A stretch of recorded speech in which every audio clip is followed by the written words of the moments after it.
Hey guys, the last months are probably being the hardest I have ever experienced in regards to my mental health. I had a breakdown and it really scared me.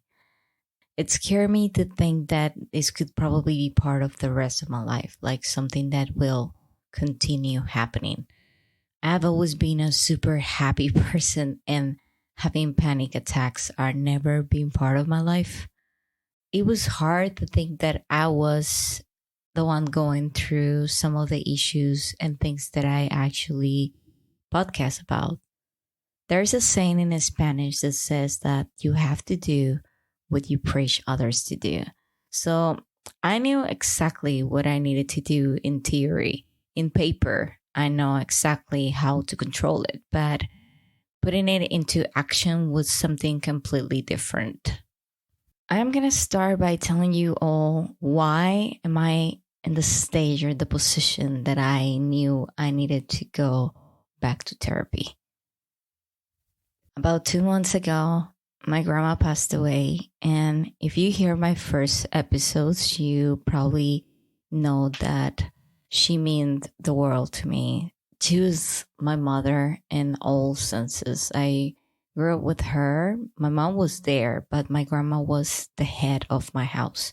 She was the one working so hard to give us a roof. She fight for us. Like she will stop doing anything for herself to make sure that we had what we needed as kids. And she was like that not only with us, but she was like that with everyone that she knew. She raises a bunch of nephews, and my house was always full of people because of the great heart my grandma have towards others. I think when she passed away was a really hard part for me to accept it. So when she passed away, it was kind of like not a shocking moment because we knew it was coming, but mostly the acceptance part is what I think I in some sense I think or like to think that I was preparing myself to hear the news.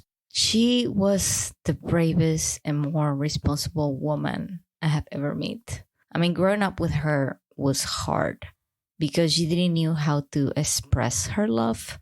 And as a girl, as a little girl, she did not get love. I don't think she knew what was like, to be real hug or kiss or just tell people that you love them. I don't think that she ever received that as a little girl. So of course, she didn't know how to be a loving grandmother or a loving mother per se.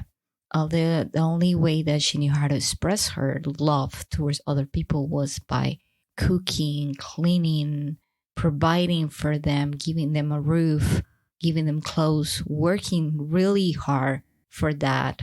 Like all she could do was work really hard. I remember she will be sewing clothes, she'll be making food for sale for strangers.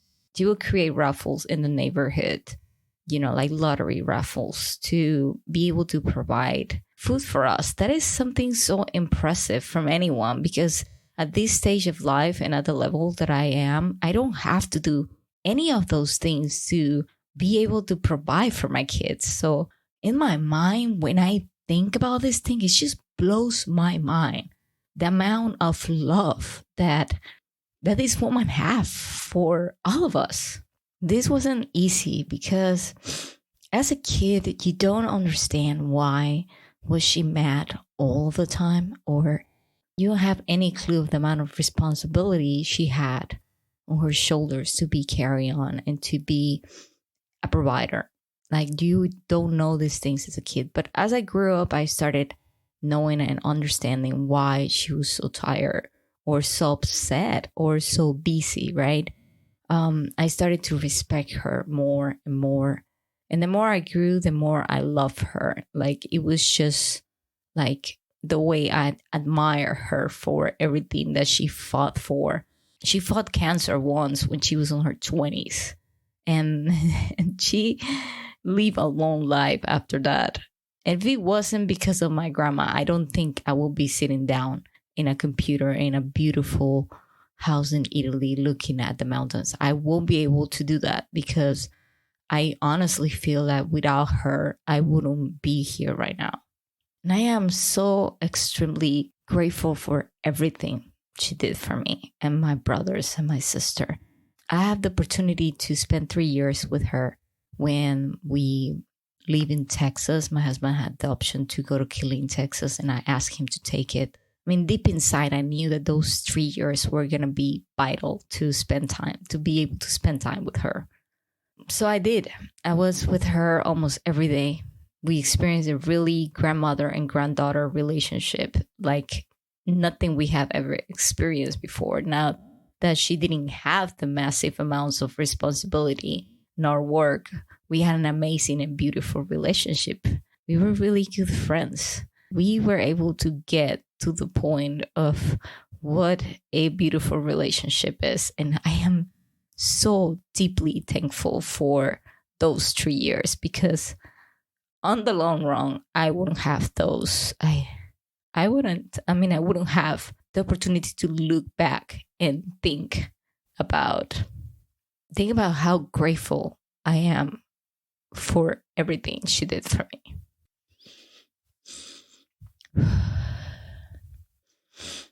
I'm sorry, guys. I'm getting really emotional because I think I'm still like in this period where I'm really vulnerable. My grandma got sick with cancer again. After so many years of battling that and being able to be okay, she unfortunately got cancer and it spread all over her body. After I left Texas, she got super sick and her life started to deteriorate. Her quality of life wasn't the same. And I had the opportunity to go see her maybe 2 months before she passed. I'm also grateful that she didn't have any pain.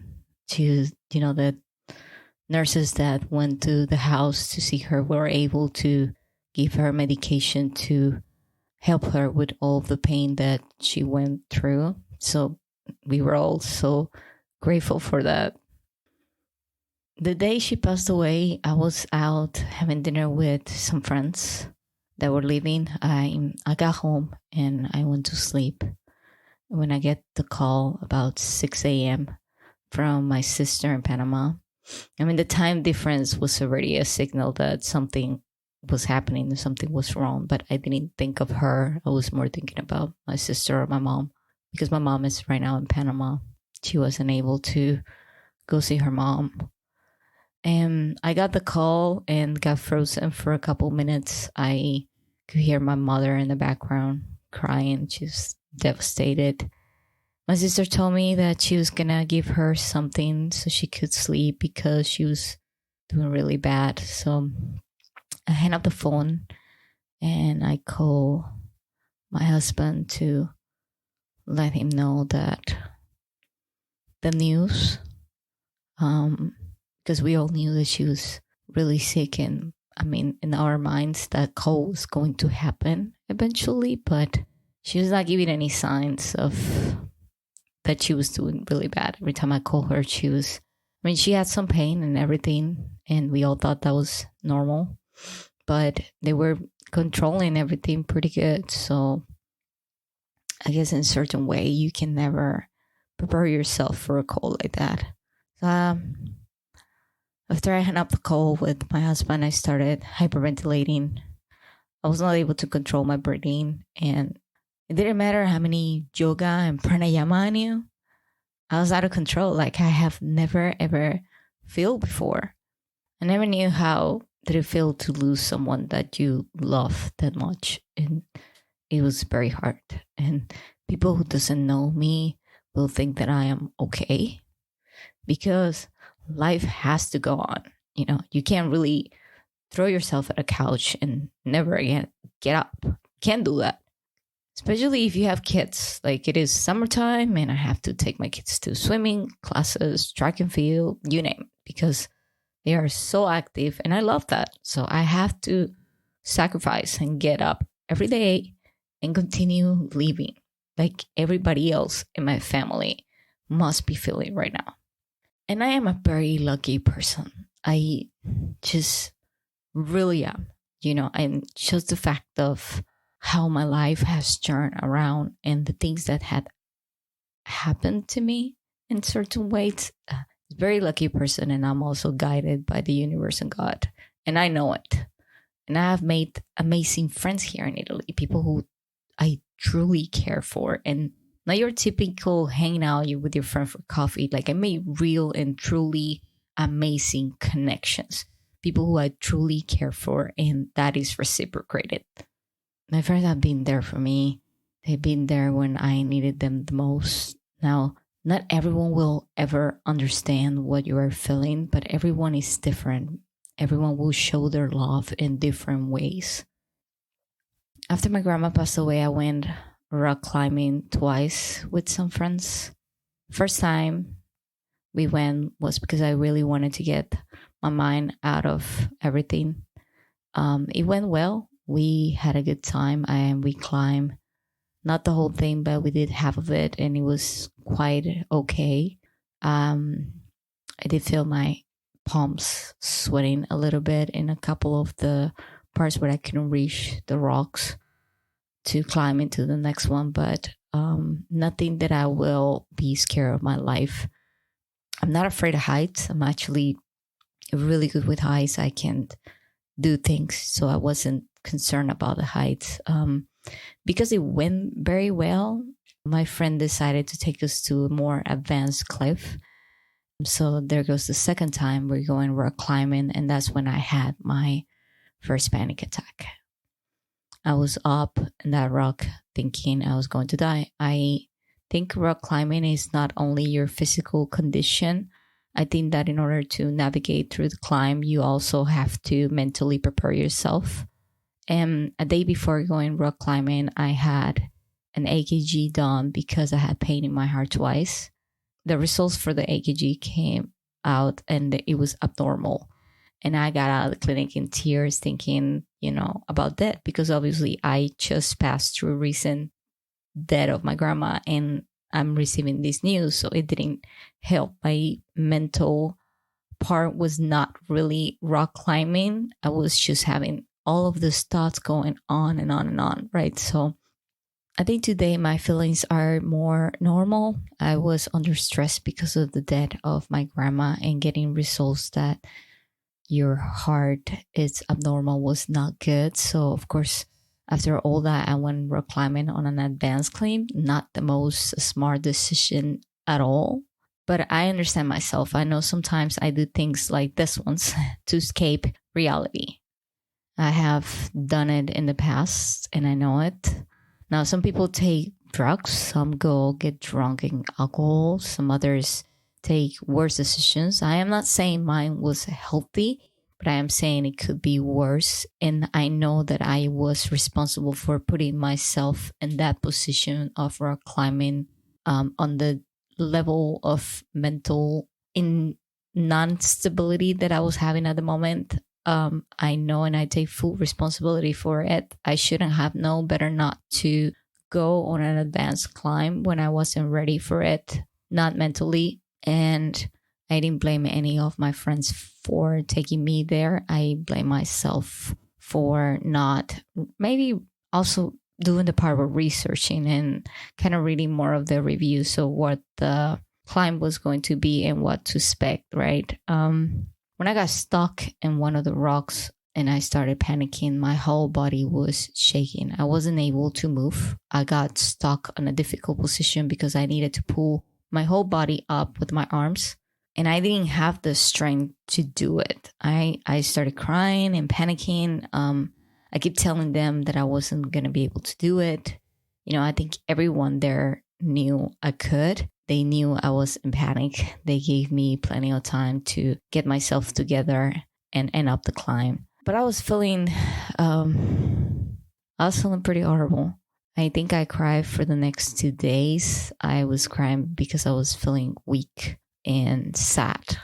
I am a very proud person, and I think I get that from my grandma.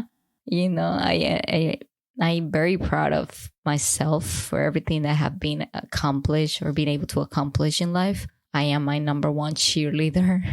But this time I was ashamed. I feel so sad. I was not able to have any control whatsoever. So I took the decision to call my therapist and immediately got an appointment. Look, I know, I truly do. And I know how I feel when I was up in that rock. And after we came down, that feeling of people looking at you like, oh no, I'm so sorry. You were not able to you did good. But like deep inside, like I did not that good. You know what I mean? And then my friend keeps telling me like, yeah, some people cannot even do what you're doing right now. And I'm like, this is not making me feel any better. It's just not making me feel any better. I still feel really bad. But at the end, like that look that people give you, like you're weak. And I'm not weak. And I know I'm not. I am brave and I am smart and I know my value. I know what I can bring into the table. But that doesn't mean I am the strongest climber in the world. And I shouldn't feel bad for not being able to do well. But it was unavoidable. That feeling was stuck in me. Next days, I was a mess, a whole mess. Then my husband didn't even knew what was wrong with me, and I tried to explain, but sometimes it's hard to understand other people. It's not easy to understand what someone else is going through, what's in your head, or try to explain what's happening in your head to somebody else. If you never experience something like that, you're not going to be able to understand. I mean, I don't like when people feel pity for you because we are all exposed to the same experiences in life. At some point in life, you will have this feeling when someone died that is very close to you. It will make you think that you will eventually die as well. And not everyone will be happy with that feeling. Not everyone will be okay with thinking that you could eventually be gone. It is scary. And I don't think I will have think about these things unless you have attachments into the world. And I don't mean attachment to things. I mean attachment to people. And those are my kids. They are my number one reason why I will be scared of dying. I don't want to leave them. I want to live a long life. I want to be able to see their children. So yes, I went back to therapy and I am very happy to say it. I am not ashamed.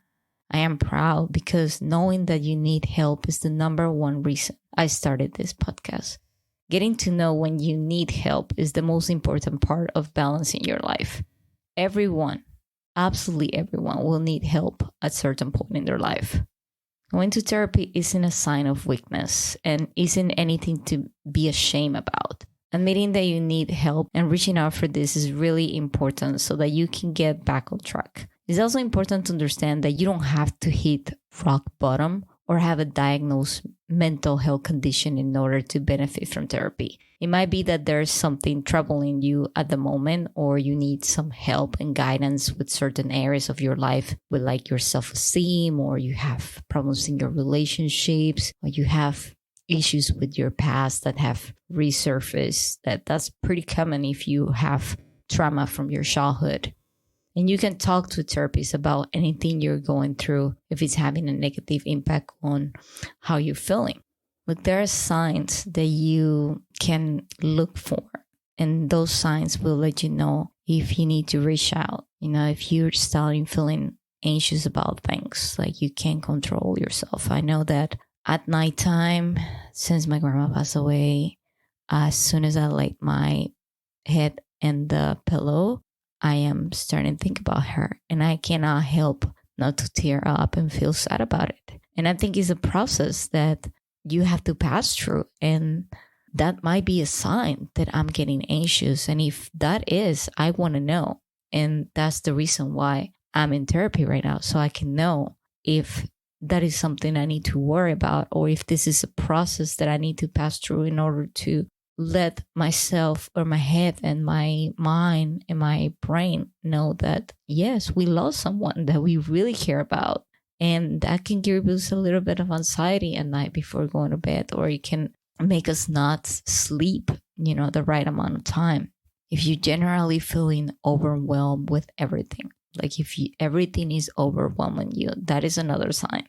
If you're overthinking and feeling as you're not able to switch off from your thoughts, like if you're not able to make that disconnection from your thoughts, then that's another sign. You're feeling low or more tearful than usual. Like for me, I still will have times during the day where I'm not doing nothing. That's when it hits me. It's not when I'm busy, because I keep myself extremely busy. I have so much to do. I have so many things to do all the time with the kids, with the house, with my dog, with my husband, with so those little moments of time where I am alone, how are you feeling in those little times? Like, how are you feeling when the lights are off and when you're going to sleep and you're laying in the pillow? Do you can't stop crying every night? Because I mean, me, it's like on and off. You know, I have days when I'm very good and I just go straight to sleep because I'm very tired. But I have other days where I think about her and it makes me sad. And that's going to happen. And when you go to therapy, they will explain to you, what are the signs that you really need to worry about and what is kind of normal. Also, if you're getting angry more easily or struggling to regulate your emotions, like if it's been a year since this person passed away or since you lost or whatever happened to you and you still struggling to get it together, then that might be a sign that you need therapy. If you're sleeping more or less than usual, if you don't want to get up from the bed, but all you want to do is lay down, I don't blame you, because sometimes we're all tired and we want to do that, but all the time sleeping might not be a good sign. Or if you're sleeping less, like I'm usually at 8 to 9 hours sleeper, and lately I was getting 5-6 hours, so that is less. So that was another sign that I look into before getting into therapy. And I put a notepad next to my bed to put everything that I was feeling that was different from what I usually do. Another sign would be that you're eating more or less than usual. I usually go through fasting, but that has nothing to do with eating more or less. I think I was doing pretty good with that. I do like and enjoy eating very much. And there's another sign would be avoiding socializing with other people. I know the first days I didn't want to see anyone, and I know my birthday came up and I remember I told them I didn't want to do anything. And my friends, one of my best friends made a party for me. And not a party, it was, I correct that. It wasn't a party. She made a dinner for me. And it was very intimate friends. It wasn't like a bunch of people that I know. It was just very intimate friends. And when I got there, I couldn't control myself. I started crying. Of course, everybody's like, oh, so it's okay. It's going to be okay. But I was like, I just didn't want to be surrounded by people. Sometimes I wanted to be like alone. But at the same time, I'm also so grateful for them because I know that's what I will do for them as well. You know what I mean? If they tell me I don't want to see you because you're feeling really down, then I'm probably going to do the exact same thing. Just because you don't want that person to be alone, right? But yeah, there's times where you just want to be alone, and that's completely okay. It is completely okay. Another sign will be that you're uninterested in activities or hobbies that you used to enjoy doing. So like for me, it would be dancing. Like I was without dancing for I think 2 weeks. That was my maximum. I cannot live without dancing. I just can't. Like, and I can feel so sad, and I can probably dance to sad songs as well, because that's just how I am. And some people will probably don't understand that if they don't know who you are or where you come from or how your life is. Like if sign is dancing is probably a sign of happiness, right? But not all of the time is you're dancing because you're happy. You're dancing because you want to feel better, because dancing makes you feel better. And that's where I get from dancing. Dancing, it's where I can express myself at my maximum potential as a human being. And when I'm in the dance floor, when I'm in front of a mirror, when I'm in the gym, where I'm performing, when I am teaching, that's where I feel better, where I am like, okay, this is me, this is what I do. And it's just a very good feeling. So if that feeling ever goes away from you unintentionally, I think is because there might be a struggle or something is really happening. Another sign will be if you're struggling at work or university or your school, like you're not focused, you're not able to concentrate when you're doing your work. That might be a sign that you might need some help. if you're feeling hopeless or you're using substances such as drugs or alcohol to help you get through the day. I know that there was a certain point in my life where I think my son Julian was probably a couple months old. We were living in Germany and I was heavily drinking. I think I needed wine every night to be able to relax and to be able to sleep well. I think the stress of being a mother of two young children was bringing me to a point where I was needing alcohol to disconnect from myself. I could be looking for something else. Like nowadays, I look for tea.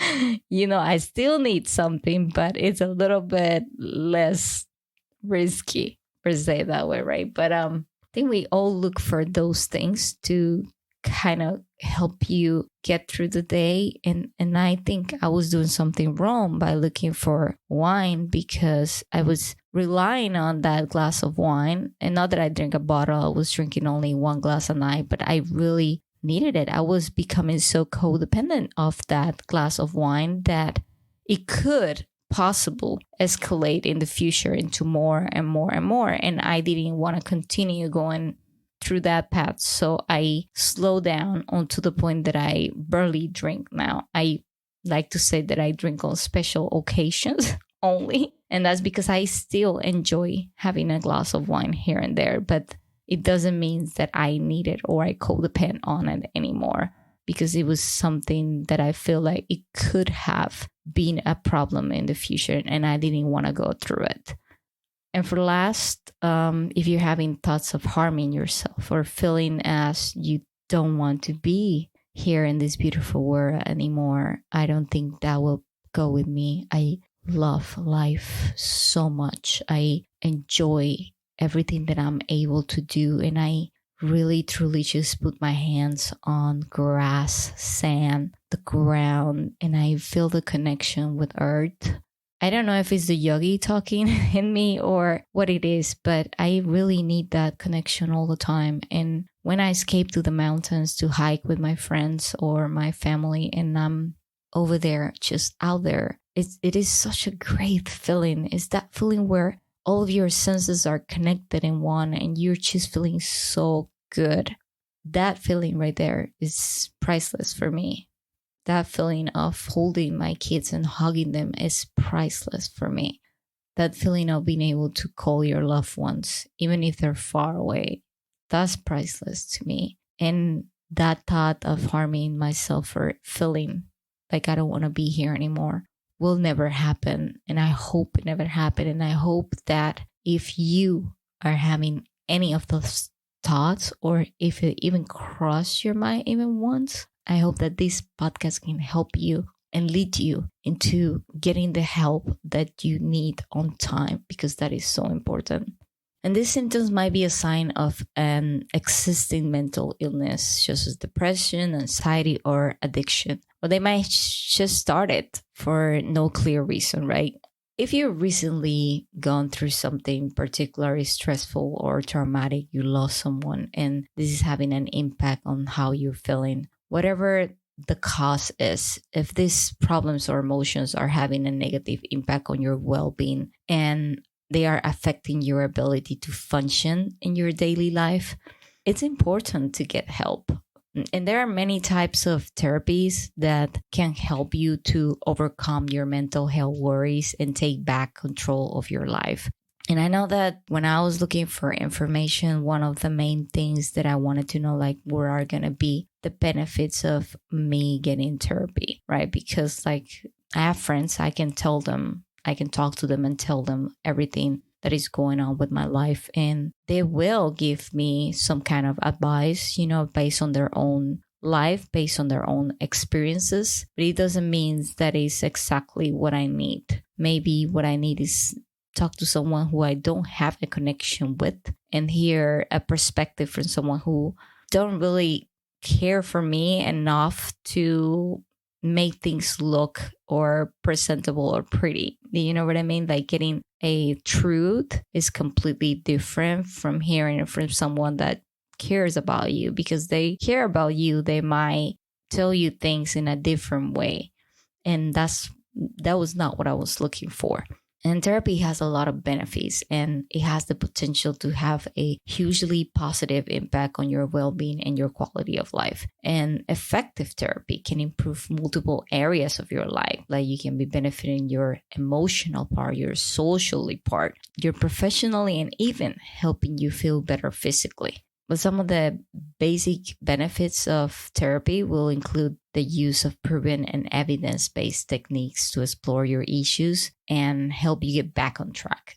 Many therapeutic methods will equip you with skills and coping mechanisms for life, like meaning that you're able to use these tools in the future. Or if you ever feel like you might be struggling, then you can get that tools that they will give you the skills and you will use them, like you will know what to do. And you can also have the chance to talk openly and honestly with someone who is truly qualified, in a non-judgmental way, the way I explained, like they don't even know you and they will uphold your confidentiality with whatever you are going through in that therapy. If you're not like me, that you expose your life on a podcast, then you will sure have that confidentiality with them. And this is especially beneficial if you have been suffering in silence for a long time, or if you don't feel as you can open up to friends or family about what you're going through.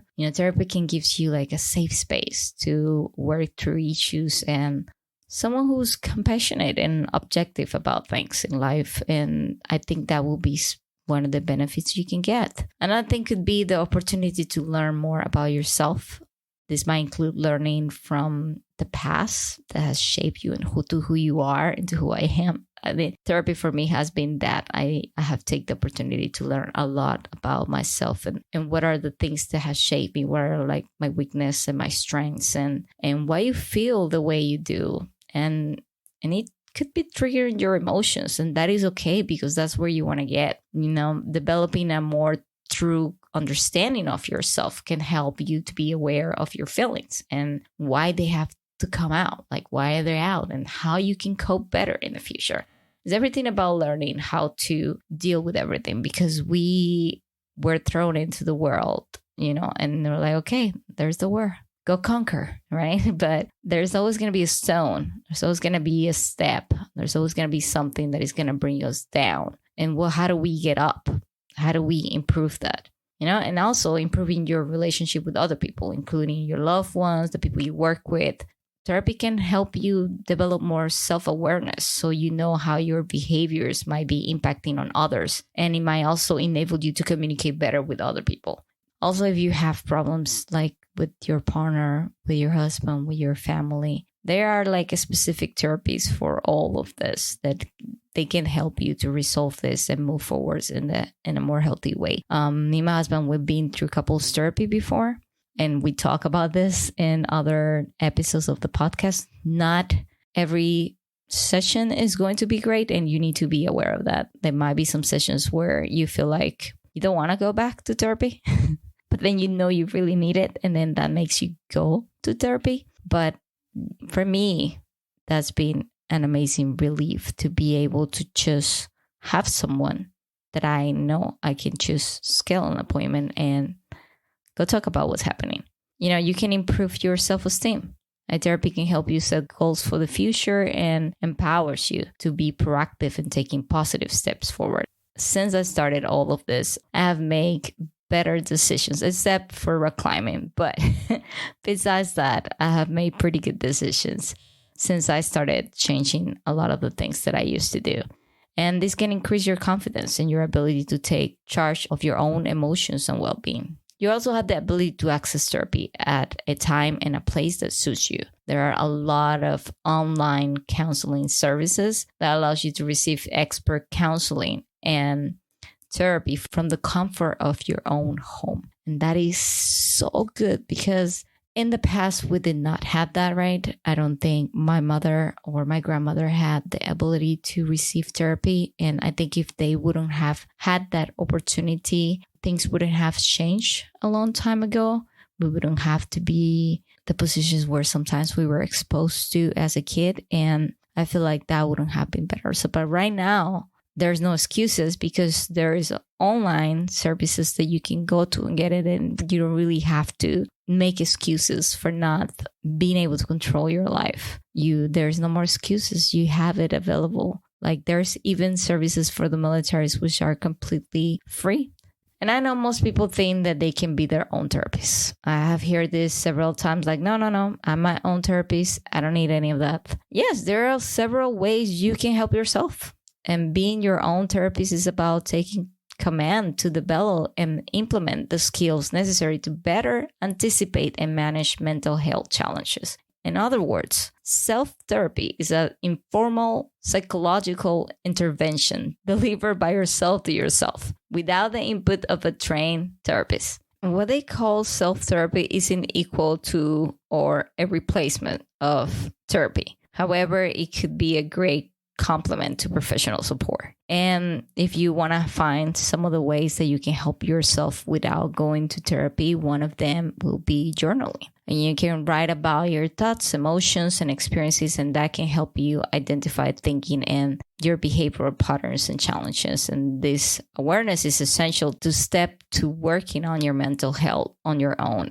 I do keep a journal. I don't write on it every day. I don't know if we will call it a journal if I don't write on it every day, but I mainly write things that are a concern for me, things that happens and I don't feel okay with it. I know that if you don't talk to me about this when I was 20 years old, I would probably laugh about it because I was not the same person that I am today. I dated once a guy who kept a journal and I found out his car once. Very sorry if he's hearing this.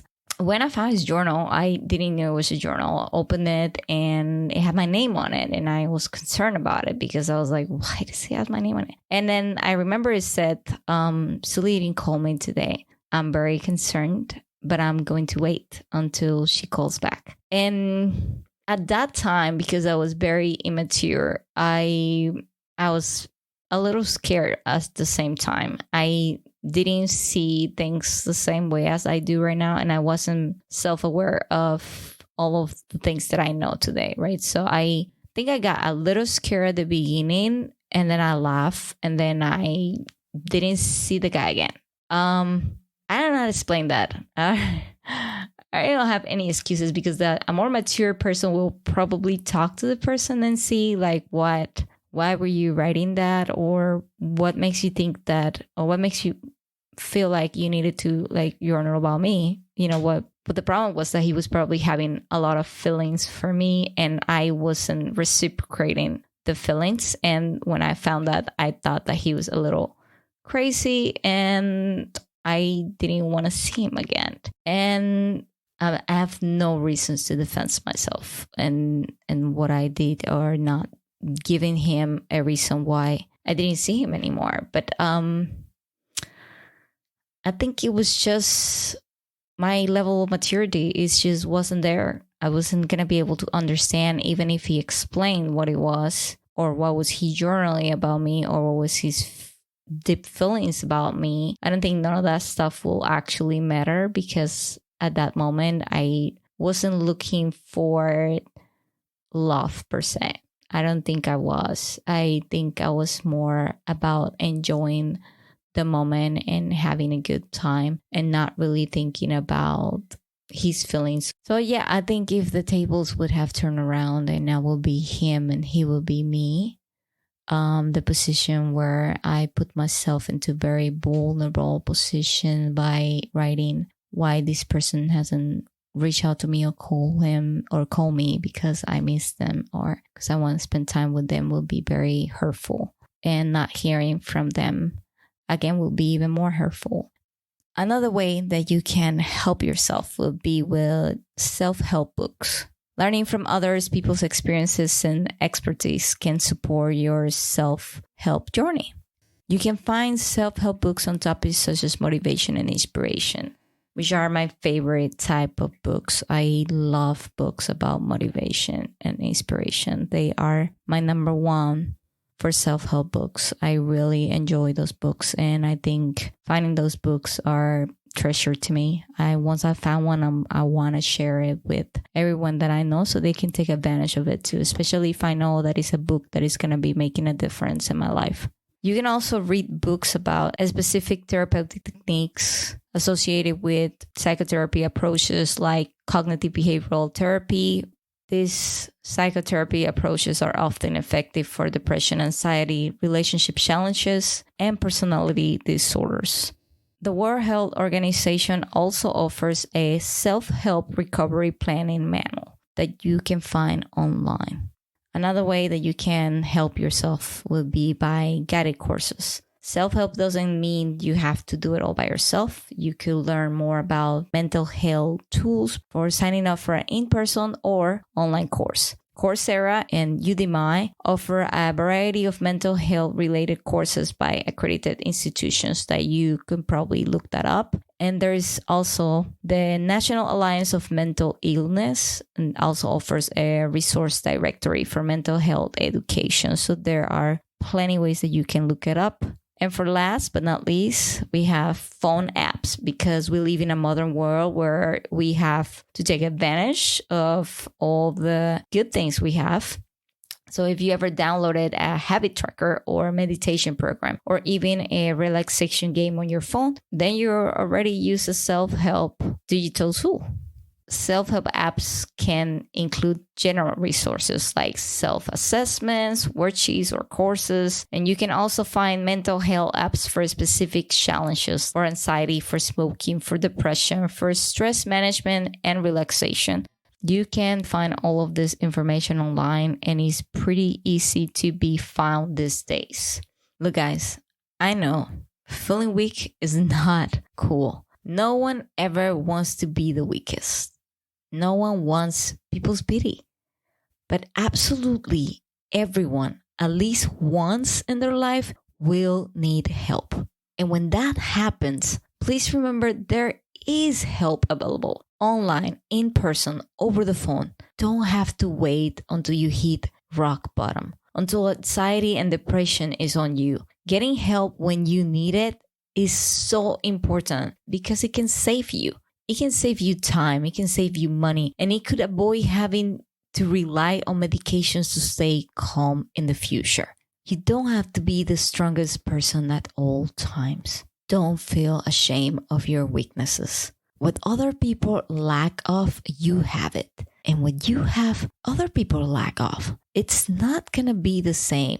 If I am the greatest dancer, doesn't mean that everybody else needs to be great. If I am a great climber, doesn't mean everyone else is. If I am the strongest lifting weights or riding a bicycle or doing a triathlon, doesn't mean everyone else also have to do the same things. Learn what your strongest and weaknesses areas are so you can take control of your life. Learn how to say no when you know you are not capable of doing these things. Learn from me. I will continue therapy until I feel like I don't need it anymore. I am very happy that I was able to schedule myself into therapy and that I am able to produce this podcast without self-shaming, without shaming my own self about it and feeling bad about feeling weak or not feeling strong or not feeling capable or just feeling like a whole mess, because it is okay to sometimes not to be okay. And I hear this from someone that I know, and I hear it many times from her. She said, and actually I introduced you guys to her in one of my podcasts. She said many times it is okay not to be okay. So that's how I feel today. I feel like it is okay not to be okay sometimes, and that sometimes we're going to need help, and that sometimes we're going to be weak, and that sometimes we're not going to be perfect, and sometimes we're going to have a whole mess, but eventually we'll be okay. And when that storm passes, when the sun comes out again and it will shine again, then you will bright again. And it's perfectly okay to feel discouraged sometimes and not to feel energetic and not to feel like hanging out with a bunch of people. But it's also okay to go back to seeing your friends. It's also okay to go back to eat dinner with them. It's also okay to go back to dancing if that's what makes me happy, because we all not crave the same way. We are not the same. So what you might need in order to feel better might be what some other person need, but what I need might be completely different from what you need. And the moment we learn to accept that we are not the same and we don't need the same things, and the moment we're stop being so judgmental about other people, that moment is magic. That moment is magic because at that moment we are real. At that moment we know that we are humans, that we're not perfect, and that everything that is happening is for a reason, and that we learn from everything good and bad. And to make mistakes is to actually live, because that's part of living. So thank you again for listening to my podcast. I truly enjoy recording and producing every single episode for you guys. I think my life wouldn't be the same if I didn't have the opportunity to share my experiences with you guys. And I hope you guys enjoy it. I hope you guys like it and share it, because it's the only way I can continue spreading the words of encouragement that I try to bring to everyone. And I would love to hear from all of you guys. I would love to hear it. I hope this gets to be one of those episodes that can make an impact, at least for one person. As I said, I don't need it to go global. Mainly, I maybe just want to reach that right person that might be wondering and might be needing a little support today. Thank you so much for listening, and much love to all of you. See you guys.